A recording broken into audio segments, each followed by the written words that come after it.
தேமுதிக திமுகவுக்கு போனதுக்கு முன்னாடி தேமுதிகவுடைய கடந்த கால கொள்கைகள், கேப்டன் விஜயகாந்தனுடைய பேச்சுக்கள், சகோதரி பிரேமலதா பேசிய பேச்சுக்கள், விஜயபிரபாரம் பேச்சுக்கள், தேமுதிகவுடைய நிர்வாகிகளுடைய பேச்சுக்கள் எல்லாம் இப்போ வலைதளத்தில் வந்துக்கிட்டே இருக்கு, குமிஞ்சிக்கிட்டு இருக்கு. அந்த பேச்சுக்களை பூரா பார்த்தீங்கன்னா திமுகவோடு இன்றைக்கு தேமுதிக கூட்டணி சேர்ந்திருப்பது சந்தேகத்தை ஏற்படுத்துகிறது. அது கொள்கை ரீதியான கூட்டணி அல்ல, கொள்ளையடிப்பதற்கான கூட்டணி. அதிமுக தலைமையில், எடப்பாடியார் தலைமையில் அமைகின்ற கூட்டணி லட்சிய கூட்டணி. இந்த ஆட்சியை வீட்டுக்கு அனுப்ப வேண்டும். விடியா திமுக ஆட்சியால் மக்களுக்கு விளைந்த கெடுதல் என்னென்ன?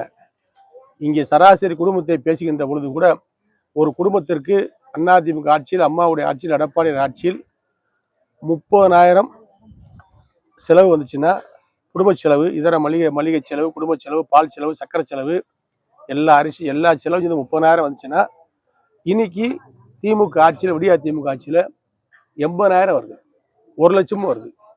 கிட்டத்தட்ட 1.5 மடங்கு 2 மடங்கு கூடியிருக்கு. 1000 ரூபா கொடுத்துருக்கேன், கோடைக்கு வெயிலுக்கு ரூபா கொடுத்துருக்கேன்னு சொல்றதெல்லாம் மக்களை ஏமாற்றுகின்ற நாடகம். ஆகவே திமுக ஆட்சி மீண்டும் பொய்யை சொல்லி, பொய்யான வாக்குறுதிகளை சொல்லி ஆட்சிக்கு வருவதற்கான முஸ்தீப்பான வேலைகளை செய்கின்றது. அதற்கான பணிதான் தேமுதிகவை அவர்கள் வளைத்த வரலாறு. எப்படி தேமுதிகவை திமுக வளைத்தது என்ற வரலாறு இன்றைக்கு வலைதளங்களில் அழகாக வந்து கொண்டிருக்கிறது. அதை பார்த்தாலே உங்களுக்கு தெரியும். தேமுதிக இணைஞ்சனால கூட்டணி இன்னும் பலமா இருக்கு அப்படின்ற மாதிரி சொல்றாங்க. தேமுதிகவுடைய நிர்வாகிகள் பேசுகின்ற பேச்சுக்கள் இன்றைய வாட்ஸ்அப் குரூப்பில், வலைதளங்களில் வந்து கொண்டிருக்கிறது.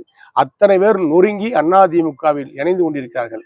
தேமுதிகவுடைய நிலைப்பாடு, அவர் எதற்காக கட்சியை கேப்டன் விஜய் அதை ஆரம்பித்தார் என்பதே நிலை மாறி அவர் இன்றைக்கு போய் திமுகவுடன் சேர்ந்து அதற்கான காரணங்களை சொல்லி பார்க்கிறார். அந்த காரணங்களை தேசிய முற்போக்கு திராவிட கழக நிர்வாகிகளும் தொண்டர்களும் அடித்தடி தொண்டர்கள் ஏற்றுக்கொள்ள தயாராக இல்லை. அந்த கூட்டணி என்பது, அவருடைய வெற்றி என்பது பூஜ்ஜியமாகத்தான் முடியும்.